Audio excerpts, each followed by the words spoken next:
حامد و مسلم و مسلمہ۔ اللہ تعالیٰ ہمیں قرآن میں جگہ جگہ یہ بتاتے ہیں کہ اس کائنات کو کس طرح اللہ تعالیٰ نے خلق کیا، کس طرح اس کائنات کو شروع کیا۔ اور آج جب ہم قرآن میں غور و فکر کرتے ہیں تو ایسا لگتا ہے ان قرآنی آیتوں میں وہ ساری جانکاریاں موجود ہیں جو سائنٹیفک ڈسکوریز سے ابھی ہمیں کچھ ہی سالوں پہلے اور کچھ ہی ڈیکیڈز پہلے ہمیں پتہ چلی۔ یعنی قرآن کو پڑھ کر ایسا محسوس ہوتا ہے کہ وہ ذات جو قرآن میں کلام کر رہی ہے وہ ان تمام ڈسکوریز کو جانتی ہو اور اس کائنات کے ہر راز سے واقف ہو، اور قرآن کی ان آیتوں کو پڑھ کر عجیب سا ایمانی وجد اور سرور دل کے اندر محسوس ہوتا ہے اور ایمان بڑھتا چلا جاتا ہے۔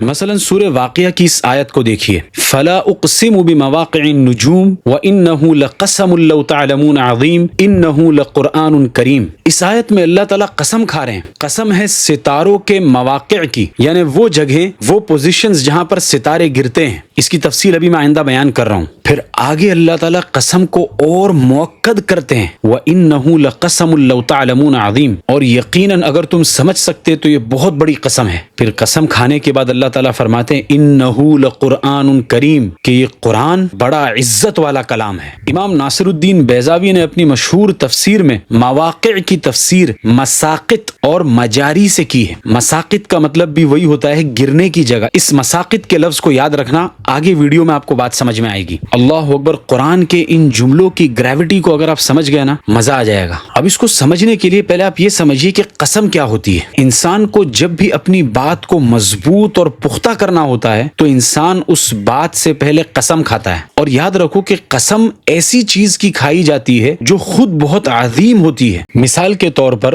میں آپ کو یہ پھٹا ہوا رومال دکھاؤں اور میں آپ سے کہوں کہ اس پھٹے ہوئے رومال کا جو یہ دھاگا ہے، اس دھاگے کی قسم، جو بات میں کہہ رہا ہوں وہ بالکل درست ہے۔ آپ فوراً مجھ سے کہیں گے کہ مفتی صاحب کیا صبح سے آپ کو کوئی ملا نہیں ہے کہ آپ اس پھٹے ہوئے رومال کے دھاگے کی قسم کھا کر آپ مجھے کوئی بات بتا رہے ہیں؟ اس سے تو صاف پتہ چلتا ہے کہ آپ جو بات آگے کرنا چاہ رہے ہیں اس کی کوئی حیثیت، کوئی اہمیت نہیں ہے۔ کیوں؟ کیونکہ قسم میں نے ایسی چیز کی کھائی ہے جس کی کوئی حیثیت نہیں ہے۔ شاید آپ غلط بیانی کرنے والے ہو، اسی لیے آپ اتنی چھوٹی سی چیز کی قسم کھا رہے ہو۔ اگر میں یہ کہوں کہ قسم ہے اللہ کی عظمت کی تو اب آپ میری بات کو بہت توجہ سے سنیں گے، کیونکہ قسم جس چیز کی کھائی گئی ہے وہ بہت عظیم ہے۔ اور اب دیکھو اللہ کی عظمت کی قسم کھانے کی وجہ سے بات میں کتنا وزن بڑھ گیا۔ یعنی کیا پتا چلا کہ بات کو مضبوط کرنے کے لیے قسم کھائی جاتی ہے، اور اس قسم کو مضبوط کرنے کے لیے کوئی ایسی چیز ضروری ہے جو خود بہت ہی عظیم اور ٹریمنڈس ہو۔ تو یہ جو آیت ہے فلا اقسم بمواقع النجوم، اس میں بھی اللہ تعالیٰ قسم کھا رہے ہیں، اور قسم کھا کر اللہ تعالیٰ کو یہ بتانا ہے کہ یہ قرآن بڑا ہی عزت والا کلام ہے۔ تو اب ظاہر سی بات ہے جس چیز کی قسم کھائی جائے گی وہ بھی بہت اہم اور ٹریمنڈس چیز ہوگی۔ تو اللہ تعالیٰ اس آیت میں قسم کھا رہے مواقع النجوم کی۔ اب یہ جو ورڈ ہے مواقع النجوم، اس کے اہم اور عظیم ہونے کے لیے اتنا ہی کافی تھا کہ اللہ تعالیٰ نے اس کی قسم کھا لی۔ لیکن قرآن یہاں پر رکتا نہیں ہے، بلکہ قرآن آگے چلتا ہے، وَإِنَّهُ لَقَسَمٌ لَوْ تَعْلَمُونَ عَظِيمٌ، اور یقینی بات ہے، ان تاکید، پھر قسم کے اوپر لام تاکید، لقسم،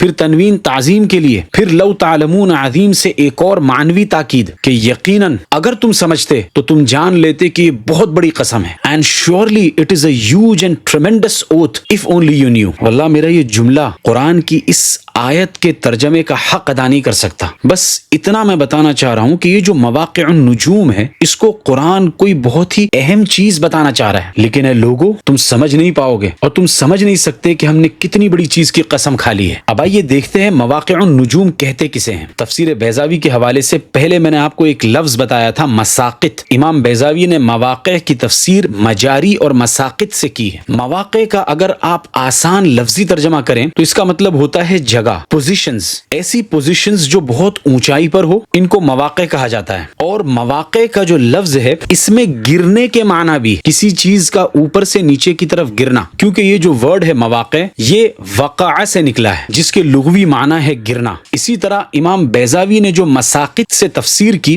وہ لفظ بھی سقوط سے نکلا ہے، اور سقوط سقوط کا مطلب بھی ہوتا ہے کسی کا اوپر سے نیچے گرنا. گویا کہ اس لفظ کے اندر دو معنی ہوئے, ایک پوزیشنز اور ایک گرنا. تو مطلب یہ ہوا کہ مواقع ان پوزیشنز کو کہا جاتا ہے جہاں کوئی چیز گر کر پہنچتی ہے. Really high position at which you arrive by falling. یہ آپ کو عجیب نہیں لگتا کہ اللہ تعالیٰ یہاں پر ستاروں کی قسم نہیں کھا رہے بلکہ ستاروں کی پوزیشنز کی قسم اللہ کھا رہے ہیں؟ ایک عام انسان کے لیے یہ کوئی تعجب کی بات نہیں ہے, لیکن ایک کاسمولوجسٹ اور ایک ایسٹرو فزسسٹ جب اس آیت کو دیکھے گا تو وہ حیران ہو کر رہ جائے گا. اب بات کو بہت دھیان سے سمجھنا. آپ کو پتا ہے ہماری زمین سے جو سب سے کلوزسٹ اور سب سے نزدیک جو سٹار ہے وہ ہے الفا سینٹوری, اور یہ ستارہ ہماری زمین سے 4.37 لائٹ ایئرز دور ہے. یعنی یہ ستارہ اتنا دور ہے کہ جب لائٹ وہاں سے چلے گی اور اس ستارے کی روشنی جب وہاں سے چلے گی تو اس لائٹ کو ہم تک پہنچنے کے لیے 4.37 ایئرز لگیں گے. تقریباً 4.5 سال کے بعد وہ روشنی ہم تک پہنچے گی. اب فار ایگزامپل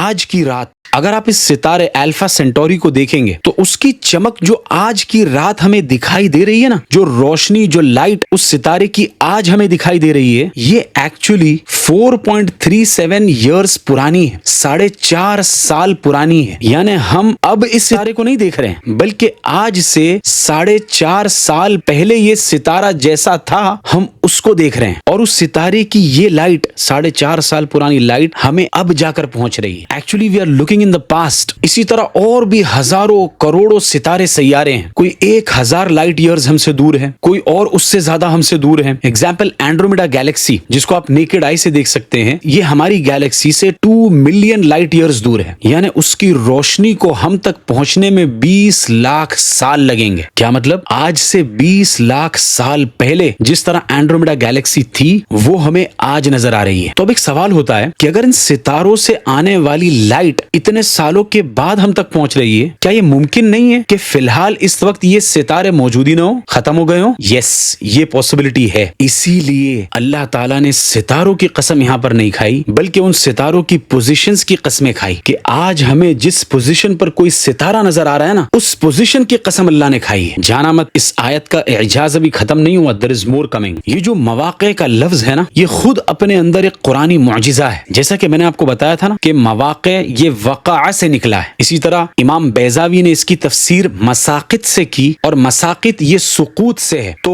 وقع کا معنی بھی اوپر سے نیچے گرنا, اور سقوط کا مطلب بھی ہوتا ہے گرنا. تو مواقع کا مطلب ہوا ستاروں کے گرنے کی جگہ, یعنی the positions of the falling stars. گویا کہ ستارے گر رہے ہیں. دوسری گیلیکسیز کے بجائے ہم اپنے سولار سسٹم کو لے لیتے ہیں. ایسٹرو فزسسٹ کا ماننا یہ ہے کہ جو ستارے اور سیارے ہیں یہ تیزی سے گر رہے ہیں. ایکچوئل میں ہوتا یہ ہے کہ درمیان میں ایک بہت بڑا ستارہ ہوتا ہے جس کا ماس بہت زیادہ ہوتا ہے, اور اس کے زیادہ ماس کی وجہ سے وہ ایک گریویٹیشنل پل کریٹ کرتا ہے جس کی وجہ سے سارے ستارے اس کی طرف گرنے لگتے ہیں. اس کو ایسٹرونامرز فری فال آف سٹارز کہتے ہیں, یعنی ستاروں کا گرنا. اور یہی گریویٹیشنل پل ہماری ارتھ میں بھی ہے جس کی وجہ سے ہم روزمرہ تجربہ کرتے رہتے ہیں کہ کوئی چیز ہوا میں ہوتی ہے تو یہ گریویٹیشنل پل کی وجہ سے نیچے کی طرف گرتی ہے. ایک سائنٹسٹ گزرا ہے 17 سینچری میں, آئزیک نیوٹن. اس کا قصہ بڑا مشہور ہے کہ اس نے ایک سیب کو گرتے ہوئے دیکھا اور پھر اس کے بعد اس نے ایک تھاٹ ایکسپیریمنٹ کیا. خیر اس کو میں بعد میں کبھی بتاؤں گا کہ آئزیک نیوٹن کی ڈسکوری یہ صرف اسی کا کمال نہیں تھا بلکہ اس کے پیچھے گولڈن ایج آف اسلام کا بھی بہت بڑا ہاتھ تھا. اس کو میں بعد میں کبھی بتاؤں گا. فی الحال تھاٹ ایکسپیریمنٹ کو سمجھیے. سیب کے گرنے کے بعد آئزیک نیوٹن نے سوچا کہ چاند بھی تیز رفتاری سے گھوم رہا ہے, تو کیا کوئی ایسی چیز ہو سکتی ہے جو گرتے ہوئے سیب اور گھومتے ہوئے چاند ان دونوں کی حرکت یعنی موشن میں یکساں ہو, کوئی چیز ان دونوں کو جوڑتی ہو. یعنی کیا یہ ممکن ہے کہ ایک ہی وجہ سے سیب بھی زمین پر گرتا ہے اور اسی وجہ سے چاند ہماری زمین کے ارد گرد گھوم رہا ہے؟ یعنی سیب کا گرنا اور آربیٹل موشن آف مون, ان دونوں کو اس نے ایک ساتھ جوڑنے کی کوشش کی. اب سمجھیے ذرا, مثال کے طور پر ہم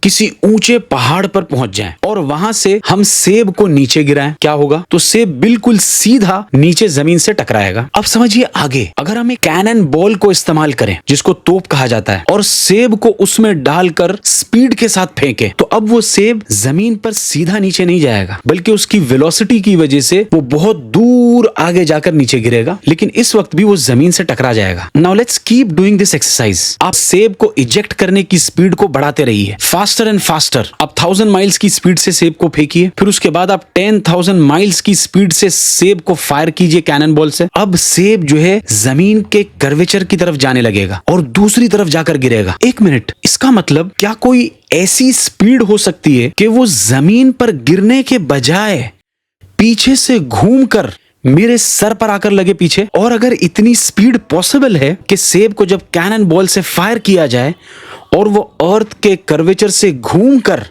پیچھے کی طرف سے آ کر ہمارے سر پہ لگ سکتا ہے, تو اگر ہم ڈک کر جائیں اور سر کو جھکا لیں تب تو وہ سیب کنٹینیوسلی ہوا ہی میں گھومتا رہے گا.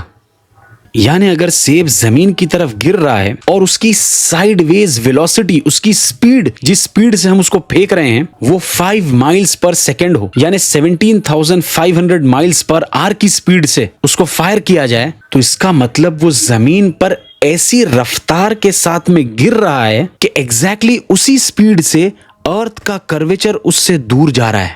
Earths curvature is curving away from the apple. تو نیوٹن نے اس سے یہ ڈسکور کیا کہ ایک گرتا ہوا سیب اور گھومتا ہوا چاند یہ دونوں آئیڈینٹیکل ہے, ایک ہی طرح ہے. یعنی سیب بھی گر رہا ہے اور چاند بھی گر رہا ہے, دونوں میں یہ چیز کامن ہے کہ دے بوتھ آر فالنگ. فرق صرف یہ ہے کہ جو سیب آپ ہاتھوں سے چھوڑتے ہو اور زمین پر گر جاتا ہے, اس میں وہ سپیڈ اور سائیڈ ویز ویلوسٹی نہیں ہوتی, لیکن چاند کے پاس وہ سپیڈ اور سائیڈ ویز ویلوسٹی ہے, اور اسی لیے سیب تو زمین سے ٹکراتا ہے لیکن چاند زمین کے ارد گرد گھومتا رہتا ہے اور زمین سے ٹکراتا نہیں ہے. That's Newtonian physics, جس کو آئزیک نیوٹن نے 17th سینچری میں پبلش کیا, A Treatise of the System of the World میں. And trust me, Apple didn't fall on Newton. یہ صرف نیوٹن کا کمال نہیں تھا, اور اس نے خود یہ بات ایکسپٹ کی. If I have seen further, it is by standing on the shoulders of giants. یعنی یہ جو میں نے علوم کا انکشاف کیا ہے, یہ کوئی میرا کمال نہیں ہے, بلکہ مجھ سے پہلے جو لوگ گزرے ہیں ان کا بھی اس میں بہت بڑا ہاتھ ہے. ویسٹرن ورلڈ سے جب آپ پوچھیں گے کہ وہ کون لوگ تھے, تو وہ کہیں گے گیلیلیو گیلیلائی, نکولس کپرنکس وغیرہ وغیرہ. لیکن ہم یہ کہتے ہیں کہ اس سے بھی تھوڑا سا پہلے اگر آپ جائیں گے تو گولڈن ایج آف اسلام کا اس میں بہت بڑا ہاتھ ہے, جس میں 2 بڑے نام ہیں, ابو ریحان محمد بن احمد البیرونی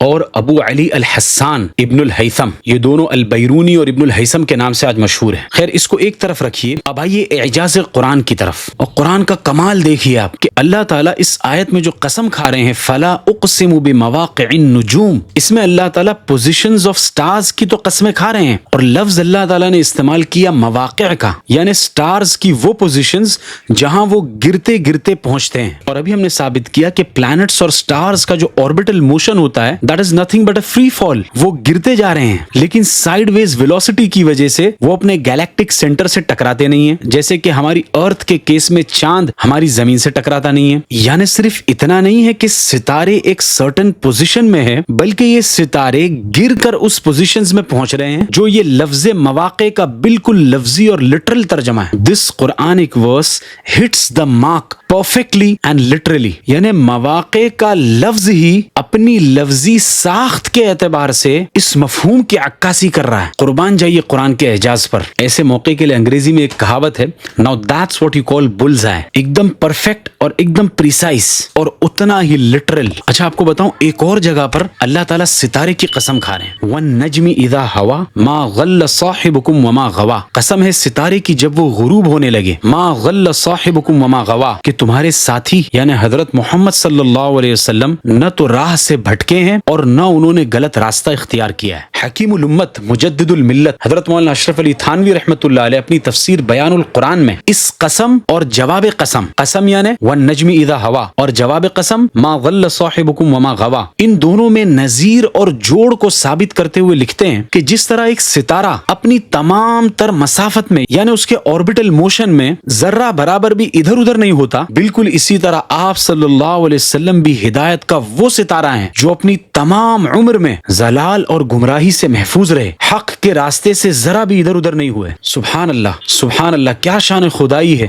کیا شان قرآن ہے اور کیا شان رسالت ہے صلی اللہ علیہ وسلم. اب آئیے اس قسم کی طرف, فلا اقسم بمواقع النجوم وانه لقسم لو تعلمون عظیم انه لقرآن کریم. اب اس کا ترجمہ سنیے اور اپنے دل میں وجد محسوس کیجیے. اللہ تعالیٰ فرما رہے, قسم ہے ستاروں کی ان جگہوں کی جہاں پر ستارے گر کر پہنچتے ہیں, وانه لقسم لو تعلمون عظیم, اور یقیناً کوئی شک نہیں ہے اس میں, اگر تم سمجھ سکتے تم سمجھ نہیں سکتے, لیکن اگر تم سمجھ سکتے تو یہ بہت بڑی قسم ہم نے کھائی کھائی ہے. کیوں کھائی ہے؟ انہو لقرآن کریم، کہ یہ قرآن ایک عزت والا کلام ہے، یہ اللہ کا کلام ہے. تنزیل من رب العالمین، شاہی فرمان ہے اللہ کا جو رب العالمین کی طرف سے اتر رہا ہے. واللہ رونگٹے کھڑے ہو جاتے ہیں. اللہ اکبر، کیا خلق کیا ہے اللہ تعالیٰ نے، کس خوبصورتی سے اللہ تعالیٰ نے اس کائنات کو بنایا ہے. The most beautiful creation at its best.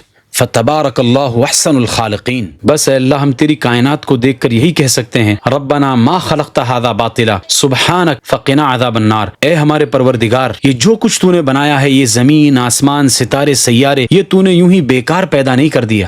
سبحانک، تیری ذات پاک ہے، ہر عیب سے پاک ہے، ہر نقص سے پاک ہے. فقنا عذاب النار، اے ہمارے رب، ہمیں جہنم کے عذاب سے بچا لینا. ھذا وصلی اللہ علیہ وسلم. And remember, apple didn't fall on Newton, neither literally nor metaphorically.